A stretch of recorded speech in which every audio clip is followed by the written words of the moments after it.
13-member Inter-Ministerial Committee coordinating government response on the twin dam spillage. We have details for you even as the devastation continues to unravel in the wake of what is now a health crisis across all affected areas.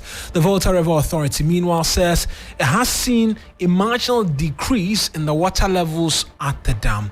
Also this afternoon, Vice President Dr. Mahamudu Bawumia's campaign team maintains the NPP stands a better chance at retaining power if it gets the nod to become its flag bearer. How do you say that the person who spoke up for the party, because of some difficulty and those things have not come as we expect, he will lose elections? And much later, shops in Accra to close on Saturday ahead of the funeral rites of the late Queen Mother of the Ghana State. Details from a press conference currently underway. If you stay with us for the next 30 minutes.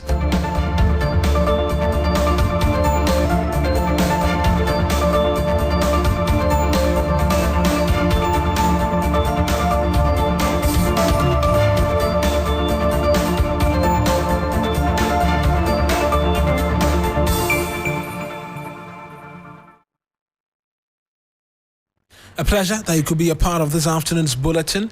It's streaming live on Facebook. Our handles 3FM927. Same handles on Twitter as well. 3FM927. Now X, I should say. 3FM927. And we're beginning from the twin dam spillage and its ravages over the last 2 weeks, because exactly it's been well over 2 weeks since ration water from the dam spillages of Bong and Akosombo inundated homes and communities in the lower Volta Basin, prompting a humanitarian crisis. The response from government has been an inter-ministerial committee to coordinate responses in dealing with the crisis. This afternoon, the Chief of Staff who's chairing the committee is expected to provide updates on the work done by the committee so far, even as the government continues to parry demands for a declaration of a state of emergency. And my colleague Judith Brown, she's at that news conference, will join us on the telephone lines with a bit more details as to that expected news conference as well. She's joined us on the phone now with some more. Judith, many thanks for joining us. This news conference, has it started? Do we know who is present for the press conference? Right, and Mawuena, of course, I'm here at the Information Ministry where we're expecting a briefing from members of the Inter-Ministerial Committee that was formed early this month in October to look into the matters that have come as a result of the spillage of the Akosombo Dam.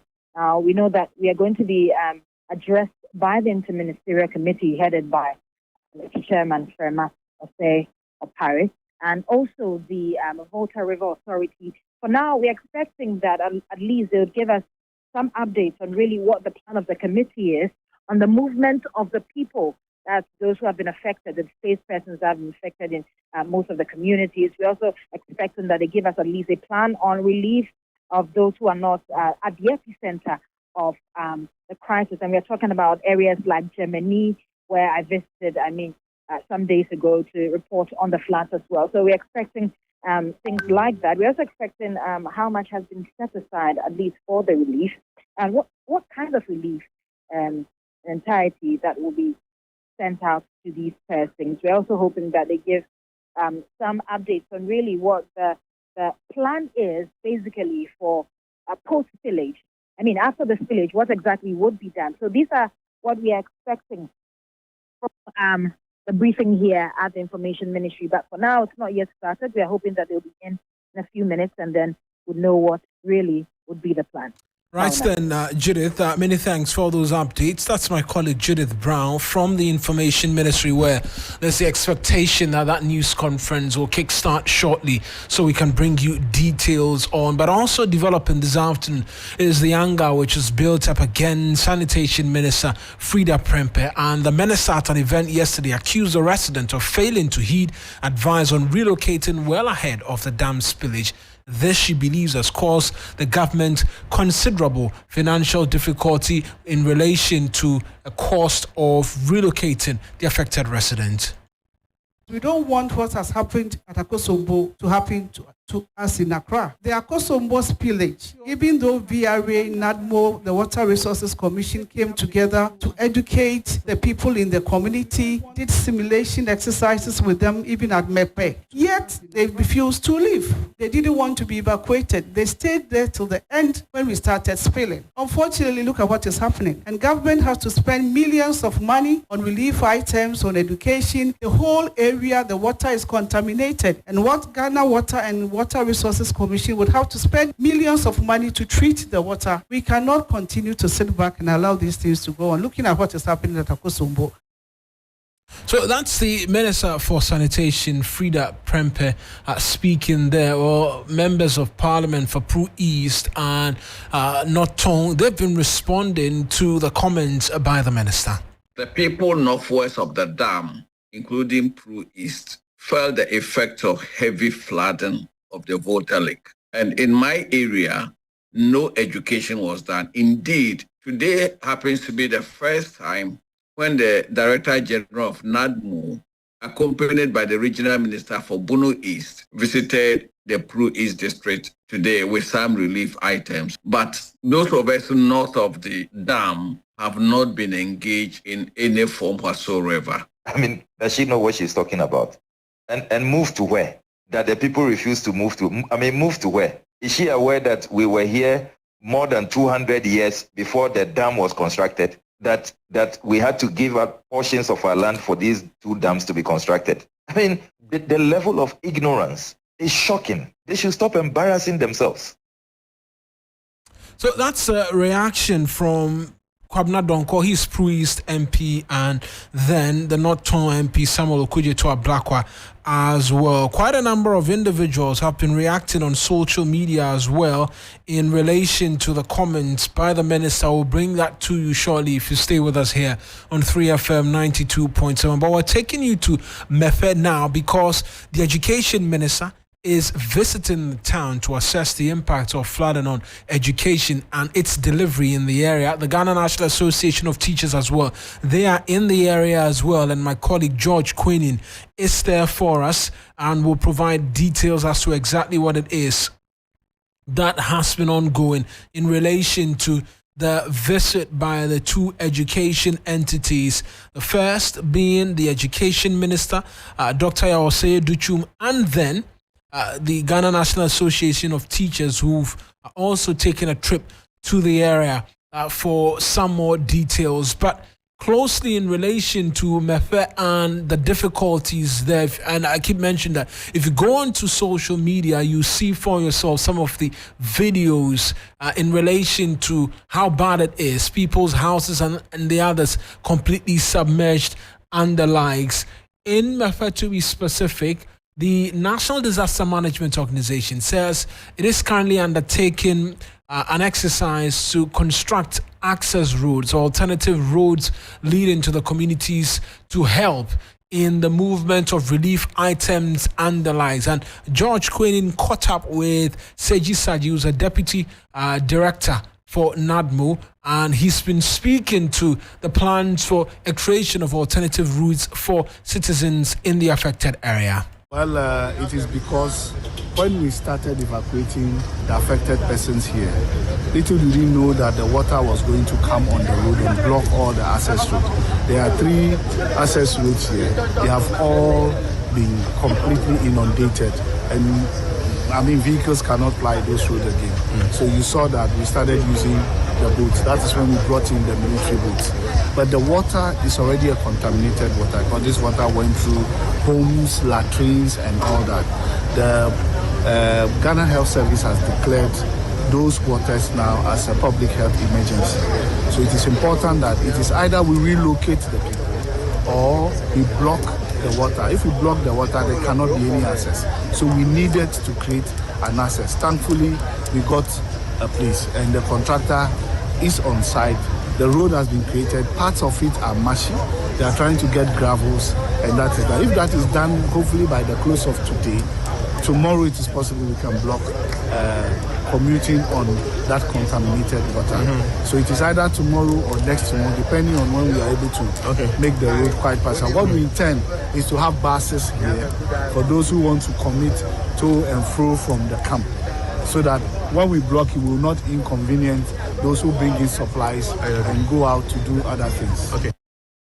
So that's Seji Saji, is a Deputy National Disaster Management Organization Director, speaking there to my colleague George Quinn. And I mentioned that we'll connect with George shortly in relation to the development there, the visit by the Education Minister as well. But I was mentioning that there's been reaction to comments by Frida Prempeh in relation to happenings there. Let's just read some of it for you. And this one from MP Kwatin, who says on Twitter, now X, saying that refused to leave to where and live on what? Why did you not make the package known to the public and even state actors to prompt their involvement? Is a question that he is asking. This one from Possible says the difference between us and these politicians is that we live in reality. They live in a scripted life. Notebook says that the question is, could they carry their house, move all the furniture even, or that farmlands that they have, no matter how much warning on whatever info spillage came, with plans to assist the people in the community? Is a question that he's asking as well. And this one perhaps will be the last one. Onesimus Ankama says, did they provide safe havens when they gave these warnings? They should spare us these political talks. The good people of Ghana will forever remember them for these for this mess.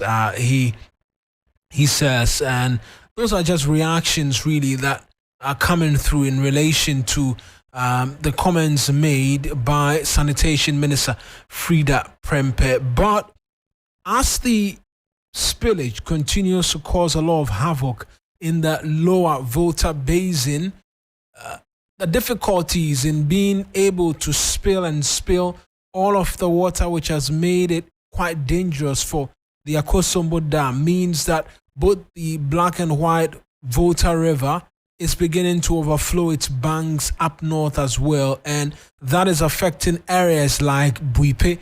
And this afternoon we're learning that there's an outbreak of typhoid fever and malaria in the Buipe community as open defecation has become rife. Christopher Mwaku is my colleague there for us. He's in the Buipe community. Let's get details for him. Chris, how bad is it?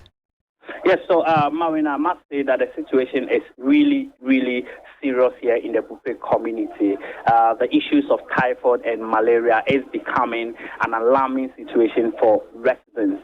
According to health officials, a lot of the OPD cases that are reported on daily basis, typhoid and malaria is leading. Now, I have also engaged some residents, and they have actually been telling me about the severity of the situation. I've been speaking to some patients who visited the hospital and have since been diagnosed of typhoid, and they are actually telling me that if nothing is done about the situation in the coming days, it will become an emergency public health situation here in the Buipe community, because most of the areas within the Buipe township have been inundated by the floodwaters.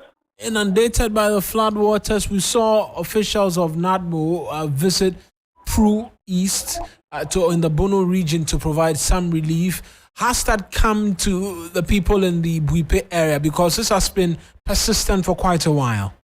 So, Mawuena, for the people of Buipe, for the past close to 2 months that this situation has affected them, I can only count the Member of Parliament for the area, Honorable Abdullah John Jinapor. He has intervened. The former President John Dramani Mahama has also brought some relief items. The Paramount Chief of the area, Bupeura Abdullah Jinapor II, and other individuals. For NADMO, we are yet to hear any official distribution of relief items to the victims, but individuals have actually come to the rescue of a few of them, because the intervention that has come from the individuals is woefully inadequate to make up the over 7,000 numbers that the area has recorded. Right, and so for now, what are health authorities saying? Is it a situation that is out of their hands?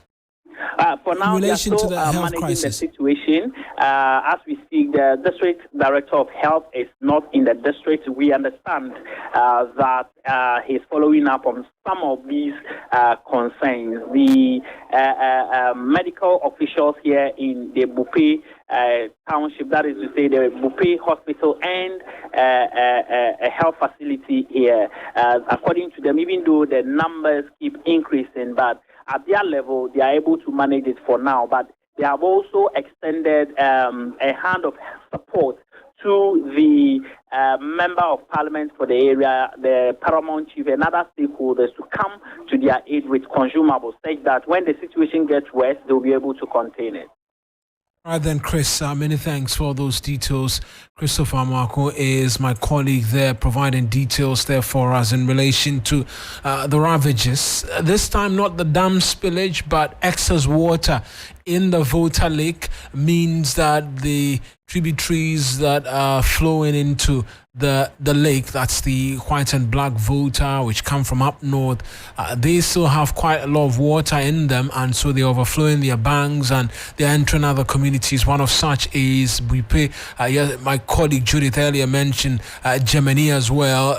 Those are areas that are being affected by this, and we'll continue to monitor the situation and provide details for you as it continues to come through here on 3FM 92.7. We'll just go back briefly to Mefe and just get an update as to the visit by the Education Minister and then the Ghana National Association of Teachers. George, just provide details for us briefly. The Minister has been to the area, has been doing quite a number of assessments. What has he been saying? So I came here with the NAT officials, and some sort of support was given, 150,000 coming from 50,000 coming from the Teachers Fund and 100,000 coming from NAT. And so this very support is going a long way to alleviate some of these educational challenges being faced here. So aside the NAT visit, the Education Minister was here together with his deputy, and for them the immediate solution now is to ensure that whatever voluntary education that is ongoing here, they're going to resource these volunteers. This will be a short-term measure whilst they come up with a long-term measure. So I spoke to some of the head teachers here, and for them, this very decision by the Education Ministry will not solve in 1% of the challenges here. And there are bigger things that you should look out for. A roadmap should be given, and not, think that this is a safe haven, because even the volunteers that are not teachers themselves. One lady that I spoke to is an SHS graduate, so you can imagine combining, let's say, class 1 to 6, just one person. And for the head teachers here, about 10,000 students exist here. And so when you combine all the two classes that were being taught by the volunteers, it hasn't been added up to 200. So there's still some gap. Parents still need to talk to their wards to avail themselves to be taught. They shouldn't just allow their kids to be inside. Whilst that very larger support is being awaited, we can just do with the voluntary support. Right then, and the Education Minister, he's also in the area as well. What's he been up to? So with the Education Minister, they just came here to assess the level of extent of devastation and also know what exact support will be given after the assessment. So clearly, a roadmap will be given after the visit and ensure that, these are students who are also going to write BEC, WASI to mention, but their other colleagues still have access to education and they are being deprived. So whatever measures will put in place to ensure that, it will not affect them in the long term. Every resourceful materials that are being needed, they'll be provided to them. Right then, George Queenan is my colleague in the FL community, providing details there for us. You're listening to the news here on 3FM 92.7. To politics now, because Vice President Dr. Mahamudu Bawumia's campaign team maintains the MPP stands a better chance at retaining power if he gets the nod to become its flag bearer. This declaration comes in the wake of former flag bearer aspirant Professor Kwabena Frimpong Boateng's description of the Vice President as a vulnerable candidate. Spokesperson of the campaign team, Nana Komia, has been responding. Professor Frimpong Boateng's main concern regarding the candidature of the Vice President stems from what he says is his previous well-articulated views on economic policies. This, he points out, opens him up for scrutiny. If we are strong, then we leave him and to compete on a level playing field. But then if party people, government appointees, are more or less whipped in line to pull that line, it shows that he's weak and he needs that kind of support. Lots of pronouncements that he made in the past. His enemies will have to pay those things back. Then we'll see. This is what I'm talking about. Spokesperson Nana Komia believes the MPP has a better chance at defending its track record with the vice president leading it. Bawumia is the person who's standing up for the government and for the party. Where there are mistakes, he admits it. There have been difficulties here. We're trying to correct it. What are the new programs that are coming? Gold for oil. Some of these other things that are coming. Innovation. But how do you say that the person who spoke up for the party, because of some difficulty and those things have not come as we expect, he will lose elections? He adds that a Dr. Bawumia-led ticket cures age-long ethnic views expressed by political opponents that the NPP is purely an Ashanti-based party. Dr. Bawumia brings something to the NPP table in terms of the extraordinary preparation that nobody else brings. One, he will change the face and the brand of the party. Our friends in the NDC, what is one of their biggest accusations? They say this is an Akan party. They even say it's an Ashanti party. He's the one who will neutralize that. When they go to the Volta region, they tell the Voltarians, Bluto, that's what they say, this is a Akan party. When they go to the north, they say Camboni or something. And they've been using that consistently. Bawumia will change that. A spokesperson of the Dr. Mahamudu Bawumia campaign team, Nana Komia, speaking there. I must mention that here on your election command center, TV33 FM, will continue to provide up-to-the-minute speed detail as with regards the campaign trail of all of these individuals. And Williams Evans Inkum is my colleague in the Ashanti region, which is the stronghold of the governing party. Let's just touch base briefly on the four candidates and what campaign has been like in the region with some, barely 2 weeks to go to the polls. Evans, talk to us. How has it been like in the Ashanti region? Well, so it's been very intensive. Now, the political actors, I'm talking about the main political actors. So here we're talking about the candidates, that is Dr. Mahmoud Bawumia, Kennedy Japon, Dr. Usefri Akoto, Adainimo. They have left the shores of the political shores of the region. Nonetheless, their campaign team, respective campaign teams are very heavy on the ground, doing more or less like a mop-up, and of course also visiting interest places in order to at least secure the maximum votes in less than 2 weeks to the November for presidential primary. So I can tell you that, yes, you will not see the main actors on the ground, but their respective campaign team members are heavy on the ground. Right then, Evans, many thanks for those details. And I must mention that William Evans Inkum and a host of other guys will be the ones to bring you all of the latest as it comes through on November 4, the NPP presidential primary here on your election command center. We're returning to the capital now because what we're learning right now is that market women will have to stay away from the market on Saturday ahead of the final funeral rite of the late Queen Mother of the Ghana State, Na Dede Omaidru III, passed on in December 2022 after almost 6 decades of reign as Queen Mother. And let's connect with my colleague Grace Hamwajiman, who's at that news conference right now, and get some more details. Grace, exactly who is addressing this news conference and what's been the changes to what was expected to be individuals to stay indoors and the likes?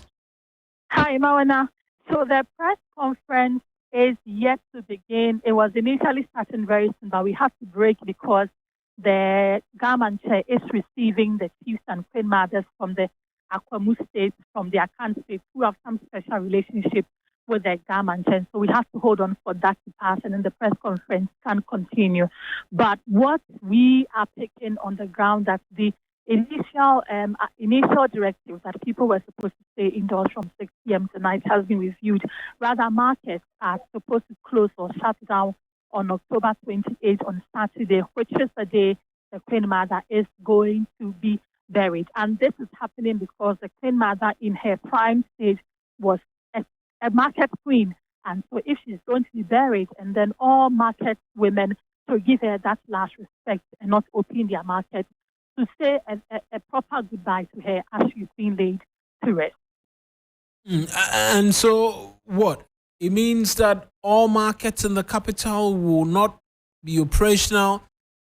All Yes, persons all who have markets- stores at their homes and all that will have to shut all of these things down. How is it Markets, all markets, big marketplaces, all major marketplaces have to shut down on Saturday, the day that the Queen will be held. Small stores and other kiosks can open, but they should ensure that their market or the trading they will do is very solemn or on the low to also show their respect to the Queen Mother. And so all of the markets in the Greater Accra region or just within the Ghana states?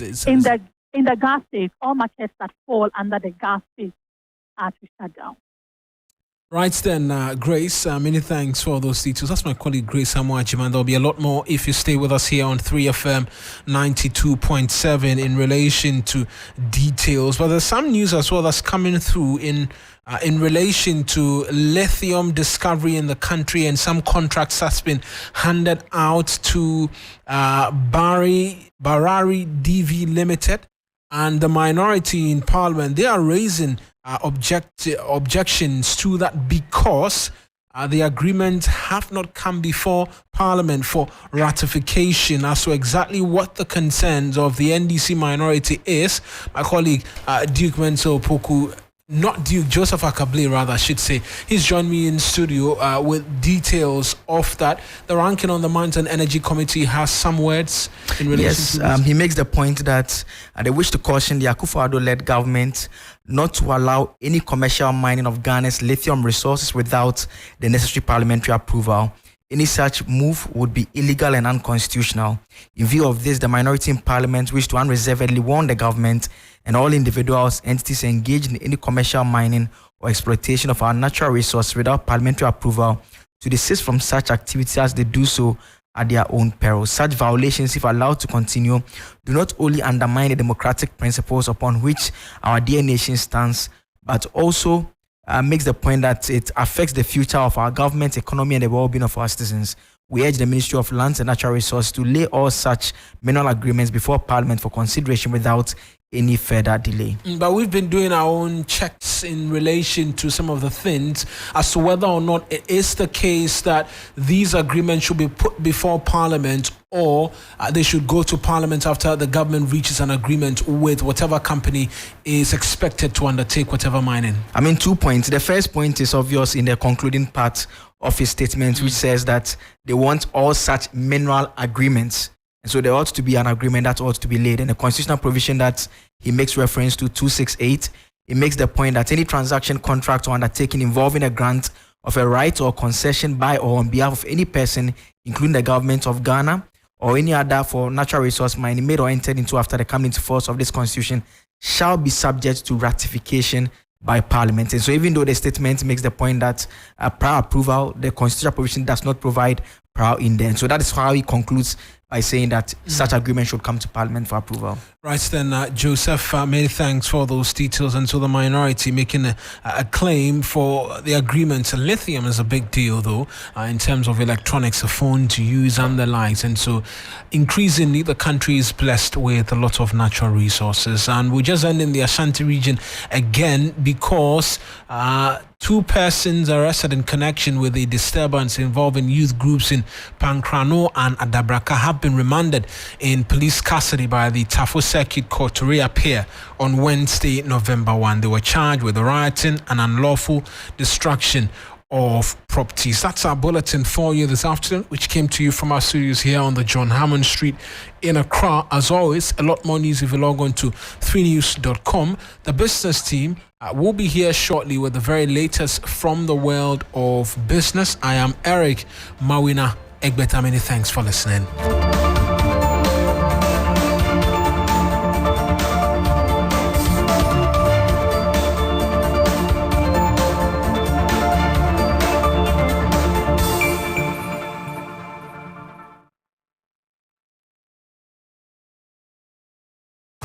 Are you ready to change your life with Verna Mineral Water? Then catch the 3FM Drive team as your coolest duo on radio, Giovanni Caleb and AJ Sapon, bring you the hottest drive time show live from the Central Business District every Wednesday on 3FM 92.7 from 2 p.m. to 7 p.m. Live on radio. Verna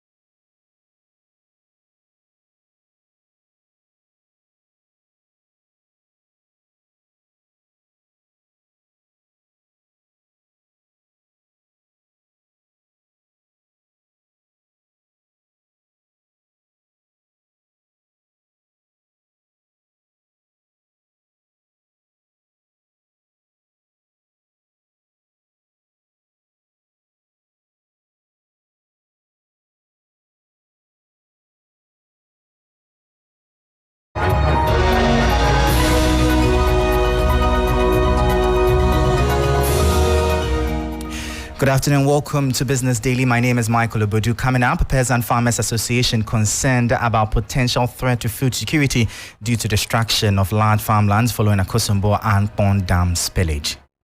If you give us a cost of operation which will not allow us to survive, then to what extent are you going to get that revenue that you are talking about?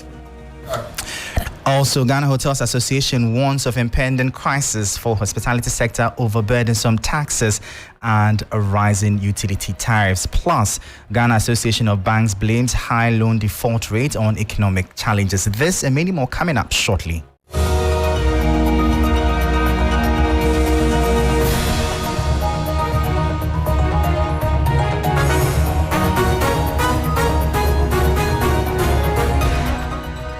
Well, thank you for staying with us. Let's bring you our first story now, as the Peasant Farmers Association is warning of a looming food crisis following the impact of the recent dam spillages in the country. Several hectares of farmlands were submerged, destroying the crops of most farmers in the affected areas.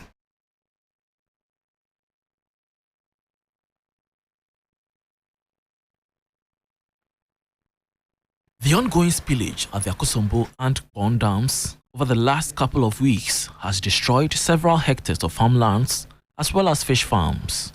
Already, concerns have been raised over the impact of this development on food security in the country. Dr. Charles Nyaba is Executive Director of Peasant Farmers Association. If this will continue without NADMO or whoever coming in to give us alternative plan, it will really have serious implications on food security in Greater Accra area. For his part, Chief Executive of the Aquaculture Chamber, Jacob Ajika, is warning of increase of the cost of tilapia ahead of Christmas. For this to happen, we can predict that prices of tilapia will be going up pretty soon. And if we are not careful, demand may be more than what the industry can supply as the festive season approaches. Jacob Ajika also reiterated calls for the establishment of the Aquaculture Development Fund to cushion members. If this fund is established, we could, it could support the farmers who have been affected to recover as soon as possible. And also part of this fund could be used to support our only research center, the Akosombo Research Development Center, that has been greatly affected. Subsequent to the impact of the spillages, the World Bank has earmarked some $40 million as Food Systems Resilience Program for affected farmers. That was a report by my colleague Bismarck Awusa on the potential threat of recent dam spillages to food security. Now, away from that, the Ghana Hotels Association has expressed concern over increasing taxes and surging utility tariffs. According to President of the association, Dr. Edward Akanyamike, these additional financial burdens are severely impacting the hospitality industry. Speaking to 3 Business, he said his outfit has petitioned the Speaker of Parliament on the matter. Government wants to improve its revenue generation, and where are they improving it from? From the business operators. And so if you give us a cost of operation which will not allow us to survive, then to what extent are you going to get that revenue that you are talking about. And that's our issue. We are not against government raising its revenues in line with the IMF deal. We are not against that. However, we are saying that the conditionalities must be managed in a manner that will not suffocate the business. And that's exactly what is happening now.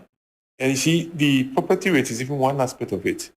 Don't forget that we have utilities as well to deal with. Recently, we had this 167% increase in water tariff. We've been battling with it. As we speak, we've sent a petition to the Speaker of Parliament because the PURC was not able to handle it, the petitions with them. So that's also another angle. You talk about interest rates. It's also another killer. This spillage that has happened in the Eastern and Volta regions. Now, hotels are going to have to do some maintenance and some renovation due to the water spillage. Where are they going to get the money? They may have to go to the bank. And when they go to the bank, at what rate? Okay, so when you put all these pockets of increases in consideration, then you realize that we are at the receiving end of all this. That was the president of the Ghana Hotels Association, Dr. Edward Akanyamika, speaking there. Now, moving on, the Ghana Association of Banks has blamed the high loan default rates its members are experiencing on the current economic challenges in the country. The association, however, says individual banks are working hard to prevent a further hike in the rates. My colleague Menu Afo has more in the following report.